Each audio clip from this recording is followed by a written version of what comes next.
Okay, mga kalingap, isa na muling mapagpalang umaga, tanghali, gabi po sa inyo lahat. Sana po ang lahat ay nasa mabuting kalagayan at ligtas po sa anumang kapahamakan saan man po kayo dako ng mundo naroroon.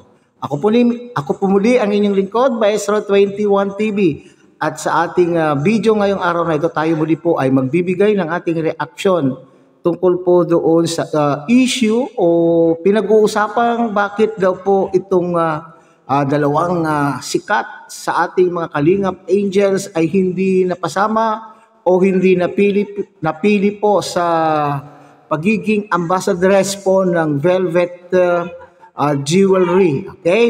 So yan po yung mainit na pinag-uusapan sa kadahilan ng marami po ang nagtatampo. Okay? Marami sa ating mga viewers, supporters, fanatics ng dalawang Kalingap Angels natin na sina Beyonce at saka si Baby Carla po, mga Kalingap, ay nagtatampo o naghuhurimentado nga ba? Hindi naman po naghuhurimentado.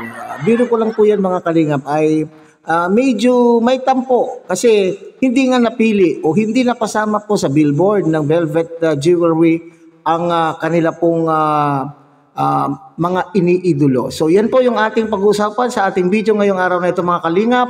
Pero bago po yan, tayo muna po ay magbibigay pugay sa ama at founder po ng Kalingap, Kuya Bal Santos Matubang. At tagkilikin po natin, mga Kalingap, Ate Edna Vlog, Kalingap Rob, Kalingap Dan, at Kuya Brooks Vlogs. At siyempre, kung bago pong silip lang po kayo, bagong dating lang po kayo sa munting channel na ito, sana po ay inyo rin pong tangkilikin sa pamamagitan po ng inyong pagbibigay ng inyong like, share, and subscribe, at tuloy pindutin na rin po ang notification bell. At nang sa ganun, tayo pa rin po ay magkita-kita, magsama-sama sa susunod pa pong mga reaction videos na ating gagawin. Mega loud shout out din po, mga Kalingap, sa ating mga kasamahan po dyan sa Karepa Kalingap Reactor Partners, sa pamumuno po yan ng aming presidente Javier De Leon aka Birador. At pakitangkilik din po, pakisuporta, mga Kalingap, ang ating mga Kalingap partners, Kalingap Charity Vloggers, lalong-lalo na po yung mga nandyan po sa mga iba't ibang Kalingap landing pad na mayroon po tayo sa ating bansa. At siyempre, kayo rin pong mga Kalingap subscribers, solid supporters, and generous sponsors, mega loud shout out po sa inyong lahat. At ganoon din po sa ating mga kapatid dyan po sa Team Siomai, ng Kalahi Community at ng buong Kalahi Community. Okay? So, atin na pong talakayin, mga Kalingap, kung bakit po hindi napasama ang ang dalawang sikat na Kalingap Angel sa billboard o sa pagiging ambassadress po ng Velvet Jewelry. Okay? So, tunghayan muna natin, mga Kalingap, ang pahayag. Okay, ito yung pahayag po ni Kalingap Rob, the co-owner, and congratulations po sa co-owner. Sila po ay silang mag-asawa na po ay co-owner na po ng Velvet Jewelries, at siyempre sa mga nahirang, sa mga bagong hirang na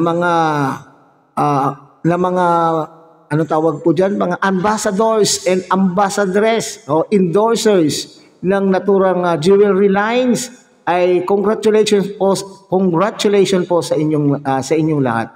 Okay, so sabay-sabay natin panoorin, mga Kalingap, ang isang maikling video clip po na ating kinuha sa live po ni Kalingap Rob, at kung saan po siya po ay nagpapaliwanag kung bakit hindi napasama po yung ating mga dalawang iniidolo sa Kalingap Angels. Tunghayan natin, mga Kalingap.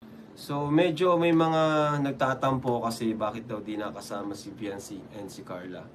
Ang totoo niyan, sila po talaga yung nangungunang dapat na ambassadress, no? Kasi sa voting, sila po talaga yung nanalo. Sila yung nangunguna, silang dalawa. So ang kaso, di po sila nakapunta, no? And syempre, unfair naman sa mga nandun. Si Queen po, di siya nakapunta kasi yun po ay from Iriga City pa, no? Di ko na rin siya sinabihan, di ko na rin siya in-invite nung time na yun. Pero kung in-invite ko, pupunta po yun sigurado. Pero di ko na rin sinabihan kasi from Iriga pa po. 3.5 hour po yung biyahe, no? Kaya naintindihan naman natin yung kay Queen. So siguro, kaya yun, hindi nakapunta yung dalawa is, I think, gusto din nilang bigyan ng chance yung iba. No? Kaya, kung wala man po yung dalawa, si Viance and si Carla, wala po tayong magagawa doon. No? Kasi, yun, decided na po ang buong team. Siyempre, first day po, di ba? So, importante yung presence. No? In-invite po natin sila. Pero, sa tingin ko ay, yun, mayroong, I think, kontento na sila kung ano yung meron sila ngayon. And, sa tingin ko rin na gusto nilang ibigay naman sa iba yung spotlight. No? Kaya wag na po tayo magtalo-talo. No? Yung voting po ay malaking bahagi. Di po nasayang yung voting nyo kasi sila po talaga yung nangunguna. And sila talaga dapat yung... Yun, actually, ipa-vlog ko sana siya sa main channel ko. No? Sa main channel ko sana siya. Kasi, ano siya eh, malaking highlight po or big part siya sa buhay ko. And syempre, sa amin. Kaso yun, hindi naman po na kompleto. Kaya, yun, hindi naman din nakapunta lahat. So, sa ano ko na lang, sa second channel ko na lang in-upload. Pero yun, okay lang naman po yun, no? At least, bigyan ng opportunity naman yung iba. Si Joy, andun si Joy. Kaya, si Joy yung ano, yung nag take over dun sa ano, kasi I think si Joy yung pangatlo siguro, no? Na maraming vote. Kaya yun, marami pa naman pong ano, marami pa namang next time. Kung ano, pero this time is focus tayo dun sa kung sino yung nandun, no? Diba? And para naman din kina Jovi, kina ano, Queen, sino pa? Para din naman sa kanila yun. Para, kasi Carla and Viance ay andyan na sila eh, stable na sila. And si Viance naman, ano na rin, mayroon na rin siyang, ano yun, ambassadress na rin siya sa, ano ngayon, elegansya, di ba? So, siguro, kaya di na rin sila nagpunta dahil nga doon na, I think, masyado ng busy, di ba? Busy na po ang mga, so, mas okay na rin siguro mag-focus sila dun sa mag-focus na lang sila dun sa pag-vlog natin sa kanila. Actually, nagsabi naman yung dalawa sa akin. Nagsabi silang dalawa ng reason kung bakit sila nakapunta.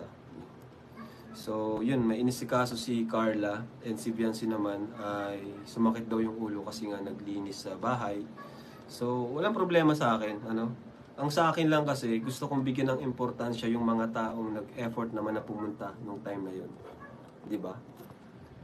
Sila kahit umuulan, 'di ba? Kaya for me magiging unfair naman. Saka nahiya ako kasi hindi lang naman po ako yung may mga apat po kaming nagdesisyon, hindi lang naman po ako. So syempre, nag-expect na rin po sila na yun makakapunta yung inaasahan namin na makakapunta pero hindi po nakapunta. So yun, nakakaya din naman sa part ko, di ba? Kasi, syempre, di lang naman ako may-ari nitong business na to, di ba? Kaya yun, bigyan lang natin ng importansya yung mga nandun, no? So yan mga kalingap, ang paliwanag po ni Kalingap Rob tungkol po sa hindi pagsama o hindi pagkakasama itong dalawang Kalingap Angels po natin. Okay, so alam po naman natin mga Kalingap, noon pa man pong inilabas po yung mga pinagpipilian. Okay, inilabas po yung mga candidates for the billboard ay marami na tayong naririnig na negatibo tungkol po rito. Okay, kasi nga parang hindi yata po mga iba ang sinasabi, parang hindi po yata fair na dadaanin po sa botohan. Bakit po? Bakit po yung sinasabi po nila na hindi fair kung ito po ay idadaan sa botohan?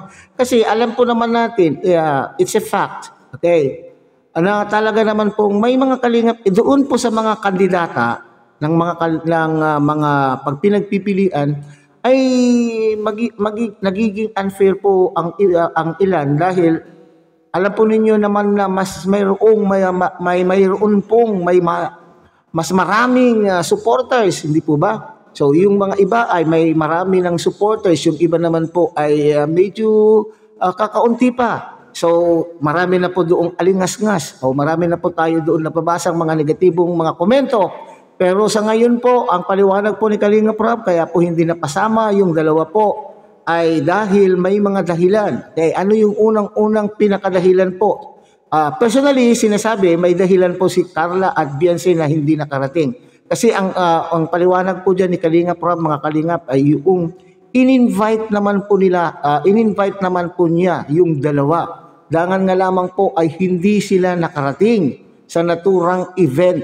Okay? So, ang maganda na lamang po dito sa ating mga supporters, wag po kayo nang magtampo dahil po, unang-una, sinasabi po dyan ni Kalinga Prab, mga Kalingap, na ang dalawa ay sila po yung first and second choices. Okay? Sila daw po yung talagang number 1, number 2 na napili pero at saka in-invite, hindi sila po nakarating. So ngayon, kung sino naman po yung sumama o sino naman po yung nakarating na inimbitahan po ni Kalinga Prab, sila na lang po yung kanila pong pinili. Sila po ang pinagdesisyonan na maging ambassadress na po at ambassador dun sa naturang event. Okay? So nakapanghihinayang mga kapatid, nakapanghihinayang para sa ating mga taga-suporta po ni Beyonce, Baby Beyonce at ni Baby Carla, kasi malaki rin po itong achievement, kumbaga. Malaki rin pong achievement, pero ang sinasabing dahilan po ni Baby Carla ay siya po ay may inasikasong mahalagang bagay, at ito naman po si Baby Carla ay medyo yata napagod dahil naglinis daw po ng kanilang bahay at sumakit po kung ano man po ang sumakit po sa kanya. And these are valid reasons. Alam niyo po naman po itong si Kalinga Prab, lahat po ng rason o lahat po ng dahilan ay walang masamang tinapay po sa kanya. Tinatanggap po niya. Okay? So, huwag kayong mag-aalala sa mga fans nila Beyonce at ni Baby Carla. Kaya sinasabi po dyan ni Kalinga Prab, mga Kalingap, na meron pa naman po, baka sakaling mayroon pong second batch. Okay? Pero sa ngayon, kung sino po yung dumating, sila na rin po yung kanila pong hinirang na mga ambassador, ambassadress, sapagkat binigyan din po nila yung pagpapahalaga po ng mga taong ito na sila po ay nag-effort na pumunta po riyan. Alangan naman po, mga Kalingap, na pipiliin mo yung wala po doon sa event. Okay? So kung tayo po ang nasa shoes, okay? Kung tayo po si Kalinga Prab, maaaring tayo rin po ay makakapagdesisyon na yung kung sino po yung nakarating diyan ay sila na rin po yung ating pipiliin, hindi po ba?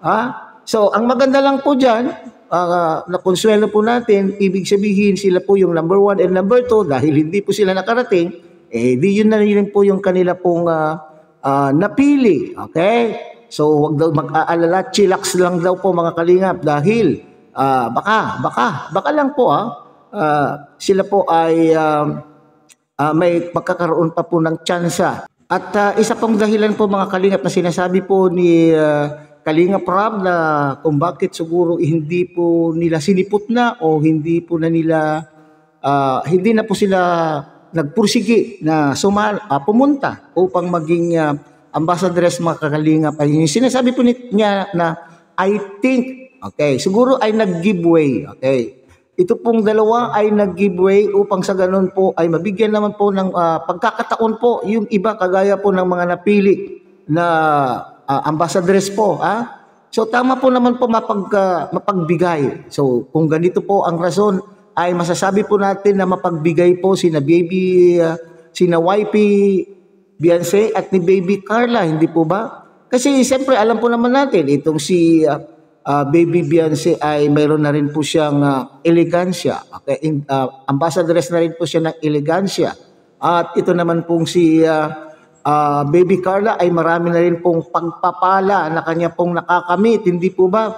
Kumbaga ay blessed na po itong si Baby Carla sa dami na po ng mga sa dami na pong mga tumutulong, sa dami na po ng nagbibigay po sa kanya po ng mga blessings, nag-share sa kanya po ng blessings. So, siguro inisip po ng dalawa na siguro ay mas nararapat na ibigay na lamang po sa iba at nang sa ganun po ay mayroon naman po silang opportunity na express themselves, to show themselves at nang sa ganun ay sila naman po ay magkaroon ng mga blessings na gaya po ng mga blessings na po na natanggap po ng dalawang batang ito. Okay, kung ito po yung dahilan po ay napakaganda pong pag-uugali po ng dalawang ito sapagkat sila po ay mapagbigay sa kanila pong mga kasamahan as Kalingap Angels. Okay, so wag na po tayong magtampo mga Kalingap.